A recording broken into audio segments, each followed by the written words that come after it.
So my film is called FEMINIZE Me. It's an experimental piece that I did as part of my graduate program, and I'd say it is a musical dream piece about being a transgender woman. The inspiration for this film was trying to create a transgender aesthetic, which is kind of a grand statement, but I feel like compared to gay and lesbian cinema aesthetics, we haven't gotten as many opportunities yet, historically.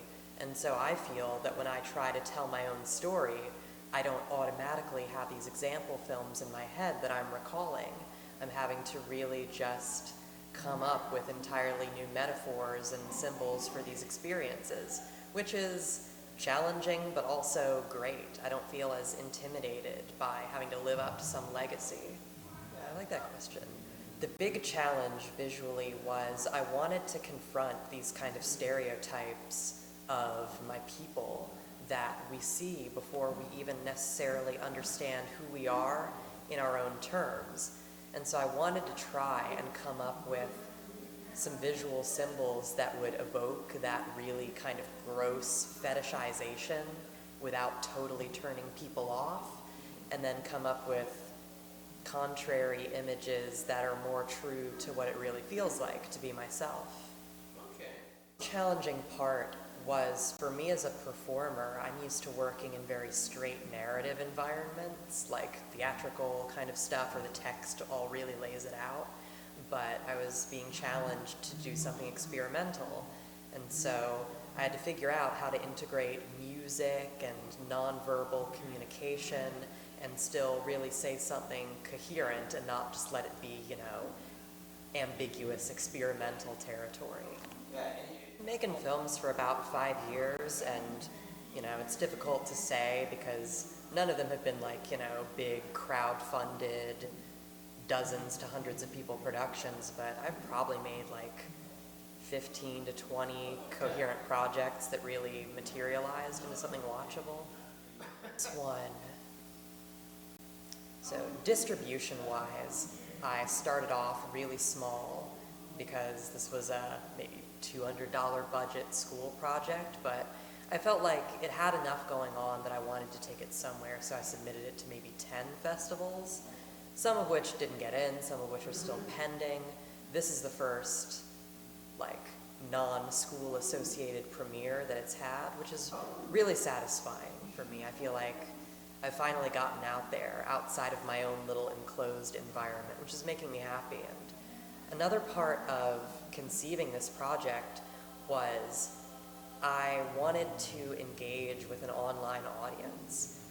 Before this, I've just sort of thrown things into the internet without really trying to consider what their audience would be.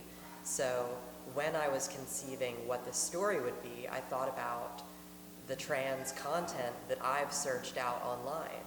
And I tried to ask myself, what would I look for in a video about being trans on the internet specifically, not just seeing this as a film school project.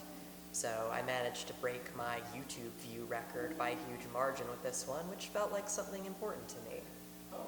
I find it hard to do experimental films some of the time because I have this desire for poetic justice. Maybe it comes from a theatrical background or just my personal ethics, but I always want there to be some kind of, truth being served or some satisfying takeaway.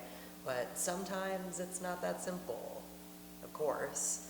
And to me, experimental films are a way to express your emotions more so than your values, to let your strong feelings be visualized and not trying to make them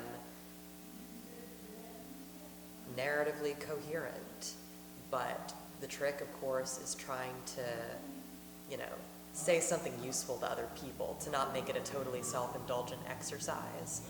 So I wrestled with that in the last couple of experimental films that I made, but I think this one for me felt like a good balance. It was about sharing my feelings, but all those feelings were connected to one coherent subject that I think people can understand from seeing it. A challenge that I've been facing with all my work, not just this film, is that the stories I feel I can tell the most strongly are the ones particular to the trans experience, and we just happen to be a really small minority of the overall population. And so I believe in trying to communicate your ideas universally, but I accept that I have a small niche audience, and the demand for this kind of story is unique. And so when I try to put these films out there in the world, I look for communities that cater to us in particular. I look for LGBT-centric film festivals. I look for online communities that I frequent that cater to these issues, and I try to reach out on an individual basis and say, this is for us. And I think that's where it has to start, You have to start with the people who are closest to the issue, and I think once you can get that community going, then it kind of filters outward. I'm very happy working in the short film format because a lot of my personal heroes were actually YouTubers, people making short form content online, because features have always been gatekept in a way by their difficulty to produce. It creates economic barriers. So historically, I feel like every kind of minority filmmaker starts off in the short form before they can get the critical mass to make something longer. And so it's the perfect balance for me. I feel happy working in this form narratively because so many short narratives have inspired me, and practically it's the easiest thing to do. So I'm happy to be exploring these ideas and trying to push myself into new styles, and ultimately my plan is to try and make a feature out of a personal story along these themes, but that's a long-term goal, I would say. Yeah, actually, the filmmaker who I cite as most exciting and important to me at this moment in time, her name is Natalie Wynn. She runs a YouTube channel called ContraPoints, where she makes video essays, experimental short films, various kind of media directly addressing an audience. That's really the first visual media I've seen that has a transgender lens that is not ashamed or apologetic in any way. I think the most difficult thing for me to do, particularly in this film, but it's been a recurring theme in my work, is I always want to have trans performers playing ourselves, because I think we don't get that chance often enough. And just due to my logistical limitations, often I'm the only person who can play my own roles, which I'm happy to have the opportunity to do. But it's difficult for me as a performer to enjoy myself and relax. I tend to be very serious, and I get stressed working on these things, putting myself out there.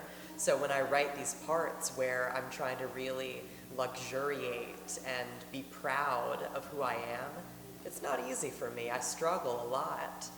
And so in this film, I had to work hard to let myself go and let myself be in front of the camera with everything going crazy on set. But I think it's been an important thing for me personally to push myself in that way, to be not ashamed of who I am. My plan for the future is to really try and invest more in making content for the online form, because festivals are fantastic, but you can only go to them so often, and I feel that I've gotten so much from the YouTube space that I want to give back. I want to really try and engage with this new medium that's just starting to coalesce into its own creative space, and I feel lucky to have been born into this revolutionary age for it, where we really all can be content creators and have a chance to have a voice.